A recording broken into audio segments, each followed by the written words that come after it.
హరి ఓం శివం. ఏదైనా మంగళవారం తమలపాకులు తీసుకోండి.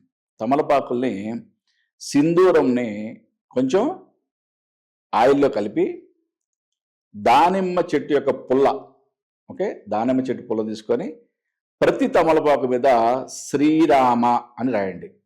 ఓకే, రాసిన తర్వాత ఒక 15 ఆకులు లేదా 21 ఆకులు, అంటే మీ గుమ్మాన్ సైజుని బట్టి 15 లేదా 21 ఆకుల్ని చక్కగా దండలా కట్టి మీ గుమ్మానికి కట్టండి. ఏ మంగళవారం అయినా సరే ఈ పరిహారం చేయండి.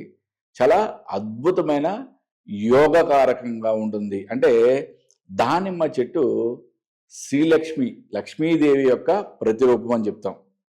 దానిమ్మ చెట్టు పుల్లతో ఈ విధంగా రాసి శ్రీరామ అని ప్రతి తమలపాకు మీద కూడా సింధూరంతో శ్రీరామ అని రాసి 15 తమలపాకులు, 15 కానీ లేదా 21 తమలపాకులు కానీ మీరు ఒక దండలా కట్టి చక్కగా మీ గుమ్మానికి కట్టండి.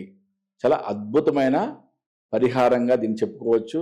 సనాతన ధర్మంలో అంటే ఇటువంటి చిన్న చిన్న పరిహారాలు మనకి ఎన్నో చెప్పబడినాయి. మనం ఒక్కొక్కటి వాటి గురించి మాట్లాడుకుందాం. హరి ఓం శివం.